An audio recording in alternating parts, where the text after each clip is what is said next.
I have a dashcam and sometimes I upload videos of dumb things I see to the internet. Anyway, I was driving home from work a few days ago and saw a really expensive Audi cut across 3 lanes in one move and cut into the exit lane I was in, barely squeezing in between me and the start of the barrier.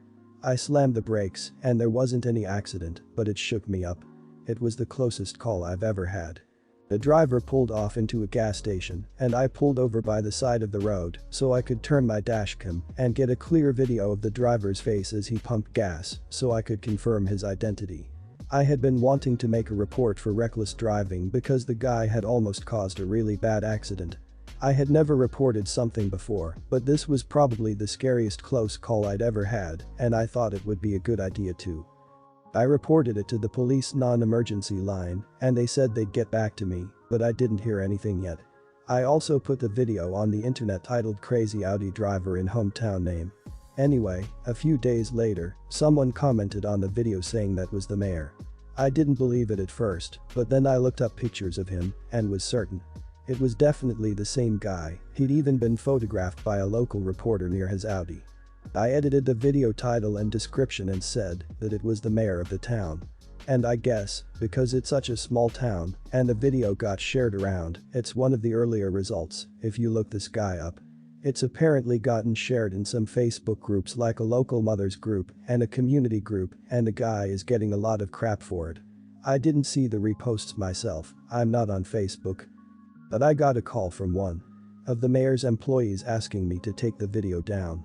I said I'd like to talk to the guy, like I wanted to just have a chat with the person who nearly killed me and then wouldn't even call me himself to apologize. And she got really defensive, but also formal, like I'm afraid that isn't possible at the moment. Anyway, some of my coworkers think it was kind of crappy of me to follow the guy, film him, and put his name on the internet. And I guess I get that, but I also feel like as a public figure and a representative this guy should be held to a higher standard. Am I the idiot for leaving the video of the mayor driving like an idiot up on the internet? Because he's a public servant, he's held up to higher standards, he also doesn't have the same expectation of privacy. Everyone has bad days, or even days when for one reason or another they were distracted when they shouldn't be. If he had called you himself, apologized, and had been compassionate, I might feel different. Leave it up, he's shown you more than once what kind of person he is. I think his community needs to see it too. Not the idiot. Is there such a thing as a retroactive not the idiot? I feel like it was kind of a crap move to put a stranger's face on the internet without their consent. If it had been just some Joe something, I'd say you were an idiot for not just putting the bit with the car up or blurring his face or something. But a public servant is different and doesn't have the same expectation of privacy. I'd say this is a net good, even if you aren't exactly a moral paragon for doing it before you knew it was the mayor. People deserve to know what kind of person they have in office. Not the idiot. If he was so embarrassed or upset about his reputation, you know what would have solved that. Apologized to you, taken a safety course, then filmed his own video to upload where he admitted he did something unsafe, put some of his own citizens at risk, and apologized to the city and you, then shared what he learned in the safety course. He would have shown accountability and, as a community leader, shown by example what you do when you mess up: apologies, make it right, then do better. I, 24, recently showed up unsolicited to a couple's event my fiancée, 27, was invited to in a professional capacity. She is currently very pissed at me. My fiancée is an attorney. She's been working at a firm for some time since graduating law school. Every year the local bar association organizes this event where attorneys from the area are invited to network and see some old pals from college. The invitation also goes out to the partner of said attorney. Last year I went together with her and had a merry good old time. I saw some guys there who also work at her firm that frequent the performance engine shop where I work as a mechanic. We share similar interests and we pretty much hit it off immediately. We still hang out every now and then. The event got pretty rowdy towards the end. Contrary to popular belief, a lot of these attorney types aren't the goody two-shoes they pretend to be, and I, amongst others, ended up on stage singing to classics such as Journey's Don't Stop Believing. Freaking love that song. However, my fiancée ended up experiencing that night very differently. She pretty much went off by herself during the entire thing. She told me she spent the night networking with a few established attorneys and some old acquaintances. She also told me she got a bit embarrassed by my actions towards the end and that she would like to put on a professional demeanor in front of her colleagues and expected that of me too. Now, mind you, we often go off the deep end in the weekends and she doesn't have a problem with me acting like the fool I am then. So last week when I mentioned how excited I was to go with her again this year, she flat out rejected me. She told me I wouldn't be able to properly behave myself in front of her fellow members of the bar and that was that. I tried promising her that I would be on my best behavior, but no means no, was the final answer. Why would you be embarrassed of going to an event with your significant other just for being the person he is? Certainly, if that very partner promises to be as innocent as grace itself. The event is literally meant for couples. Initially, I wasn't gonna go, but my newfound friends WhatsApped me, and I thought to hell with it. So I got there early, joined up with them, saying she was gonna run late, texted her, had a few drinks, and when she arrived almost got dragged out of the party. I got stomped into my car with strict guidelines to go home and was whipped into motion. Not wanting to make a scene, I drove off, got 2 honey butter chicken biscuits from Whataburger, and spent the rest of the night Netflixing. Fun times. A week later she is still pissed as hell at me for not respecting her boundaries. I've been sleeping on the couch since then. In the meanwhile, I can sort of find the humor in her not wanting to lose face in front of her fancy pants colleagues because of her oddball. It truly isn't that bad though, fiancé. But she still can't. Am I the idiot? You're the idiot. Everyone has outlined every reason why, embarrassing her at a formal function, behaving in a very obnoxious manner, and not being there to support her as you are meant to do in what is essential, a couple's networking event. Turning up despite her explicitly saying no makes you a major arse. What really annoys me though, is the fact that you're trying to write this off as you being wacky or a goofball. The tone of the post makes me gag.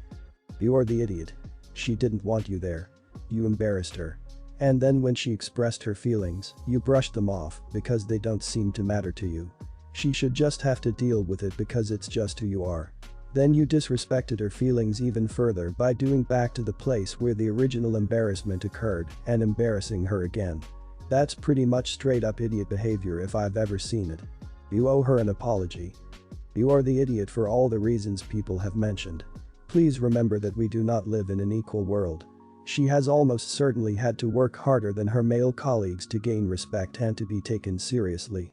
You jeopardized that work by acting a fool at an event that was there for her to network and build relationships with her peers. She does not get given the free pass that male colleagues do when they fool around. Your behavior reflects on her. I, 26, have a cousin, 21, let's call her Jane, not a real name, who I've been very close to growing up. She is a ridiculously picky eater. I think it's a result of her being very coddled and kinda spoiled. She straight up refuses to eat any fruits or vegetables, no fresh herbs, no mushrooms or legumes.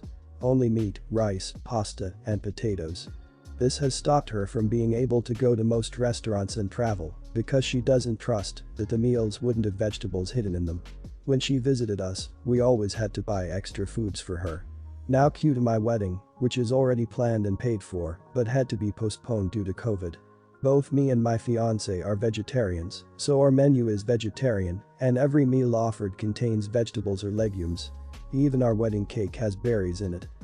I haven't done this on purpose, I've been living away from home for years, so I totally forgot about Jane's picky eating and didn't expect her to carry this into adulthood.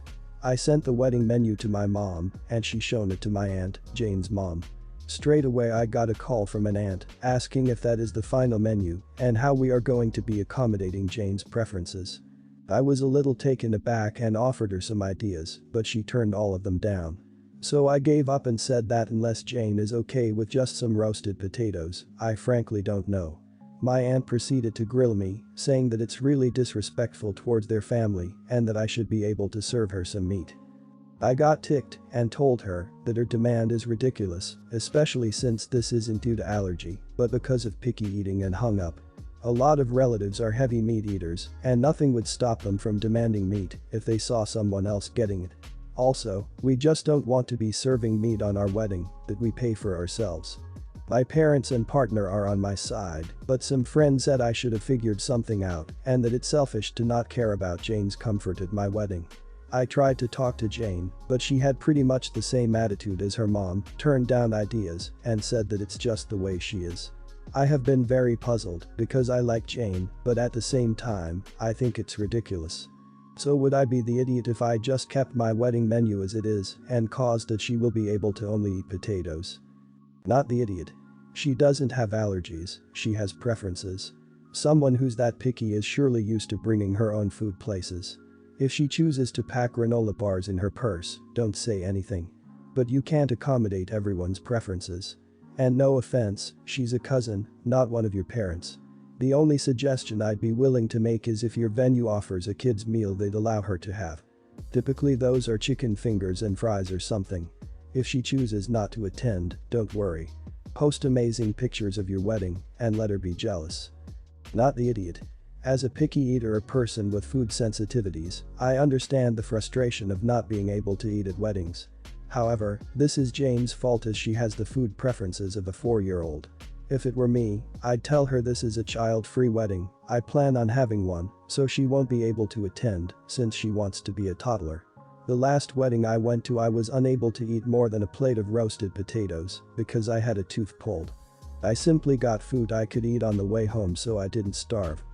Not the idiot. I have a cousin who is vegan. She brings her own food to events such as weddings. She takes responsibility for her dietary choices. I too am a picky eater, though not that bad. I went to another cousin's wedding at a fairly ritzy place. I think I ate one thing off of the menu. I went through a drive-thru on the way home.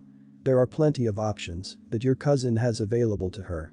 Asking vegetarians to serve meat is not one of them. I'm a very girly sort of woman, much to the eye-rolling eternal distress of my sister, who believes that anyone who enjoys or wears makeup is childish and immature. I buy and use a lot of expensive makeup, and my sister has always made it clear that she doesn't get it and that I'm wasting money. We live on separate sides of the United States, but recently we came together because our cousin is getting married and we are very close to her. My mom was holding a pre-wedding bash in the backyard in honor of my cousin and her fiancé, and there was a professional photographer, so obviously, I busted out all my expensive makeup when I flew over to look my best. My sister came into the room that I was getting ready in because a lot of my aunts and my mom and cousins had asked if they could borrow my makeup, and I had said yes being as I had bought some of this stuff knowing my family would want to share it. I'm not precious over stuff like that because everything I bought I could easily sanitize down. So anyway, my sister comes into the room with her 4 years old and straight plops her kid down in the middle of all my makeup where I was sat and said, "Here Lacey, play with all the fun paints." At first, all our family thought it was really cute and someone suggested a picture of her in between the makeup, but I immediately was annoyed and said no, move her, it's not to be played with. My aunts and mom also changed tune pretty fast because she'd started digging her fingers into eyeshadows and also told her to move her daughter away. I think it was a combo of stress, lots of people were asking me to put makeup on them when I was trying to also get ready myself, and annoyance over my sister's clear disdain for my hobbies that caused me to snap at her, but she grabbed her kid and left. Much later on she told me that I ruined her day and that I'd made her cry and that there was no need for me to have snapped in front of all our family and friends like that when she was just trying to include her daughter. Am I the idiot because I snapped? I feel it was appropriate given the situation, but I do feel bad also. Not the idiot, and she is. It's your stuff, and they are not durable in the hands of a 4-year-old. She knows that they matter to you, no matter how much derision she has for the practice of using makeup. When the situation escalated, you reacted as I would have expected a person to react based on the evidence provided. After the smoke cleared, she tried to guilt trip you into feeling pity for her. She was not trying to include her daughter. She was trying to make it well known that she does not care for your belongings or for your hobby. Not the idiot. Your sister knows very well that makeup is a hobby of yours, and no matter how expensive your makeup is, a child should never just play with someone else's belongings, especially if it's not a toy. She could have encouraged her daughter to ask nicely if you can help her with some makeup, to have the kid join the preparations for the photo shooting. She didn't because she didn't care, and her making you feel bad or trying to guilt you into feeling bad is just a method of not having to admit it was her fault. Your sister is the one who's rude. She basically equated your expensive makeup to finger paint that can be bought at the dollar store. It's not a cheap toy for her daughter to play with. And allowing her daughter to dig her fingers into the pallets is destructive and unsanitary. If she wanted her kid to be included, she could have brought her some crayons and paper to draw with, or at the very least supervised her child. Someone needed to give her a kick in the pants, it just happened to be you. When my son was 5 years old, he received extensive facial and upper chest burns due to an accident caused by my father. Even with surgeries, the scarring is noticeable. My wife and I were naturally devastated at the time, but recognized that my father made a terrible mistake and we forgave him. Only us, we didn't speak for our son. Our son is now 16 and over the years, we have always told him the truth about the accident and have had him in regular counseling. He has seemingly understood and has been accepting and forgiving of his grandfather. Or so we thought. For the past few weeks, our son is telling us we need to literally excommunicate his grandfather. My wife and I offered a compromise where our son won't be made to be around his grandfather. We also won't bring him up in front of our son. Our son has refused this compromise and is demanding we cut off my father completely and never contact him again, his siblings included. He's also accusing us of being bad parents for not agreeing with him. His siblings have gotten involved and are on their grandfather's side. And this has hurt our son very deeply. He refuses to talk to his therapist or us until we give in to his demand. We don't expect our son to forgive his grandfather. But I don't think us cutting my father off will punish him any more than he has punished himself. He has been dealing with a lot of guilt over the years and has been dealing with depression.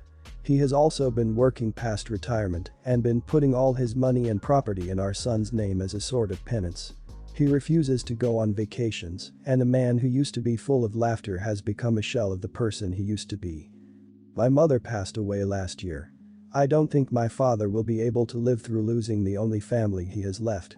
But at the same time my son is deeply unhappy and angry, and it's not his fault in any way. My wife and I are very conflicted. It seems like a difficult choice, but we've gone with the therapist's suggestion and stuck with our compromise. We won't force our son to have a relationship with his grandfather, but we will continue to maintain ours. Our son has isolated himself from the entire family as a result. I'm not sure if I made the right decision. I had a friend tell me we made the wrong choice. That we are indirectly punishing the innocent party. Are we the idiots? Not the idiot. I feel bad for calling your son the idiot here, and it's just over the line between that and no idiots here. He refuses to talk to his therapist or us until we give in to his demand. The kid is 16, he's old enough to understand what manipulation is, and he's doing it. Also, refusing to talk to a therapist isn't good. Something obviously changed that made him go to forgiving to the nuclear option. If he can't talk to you about it, fine, but refusing to talk to a therapist is an issue. Your son is entitled to his emotions, his anger. He has to live with this for the rest of his life and should be allowed to work through this on his own terms. You are in an impossible situation, but honestly, your father is an adult. Your son is still a child, even if he is in the last parts of childhood. That to me gives him priority. You need to speak to your son and ask why now. What happened? Why did he get so angry all of a sudden? And maybe talk to your father about it. Don't lie to your son, but also don't just cut off your father. No idiots here. Maybe keep in mind that sudden shifts in behavior don't come from nothing. If he went from seeming like he had reconciled with a grandfather to wanting him cut out of his and others' lives, something likely happened. My guess, as others have also suggested, is that the ridicule over his scars has either increased or there was a particular instance that was really severe, at least in his mind. Have you asked his siblings if they've noticed any changes in his behavior or in how the other kids treat him?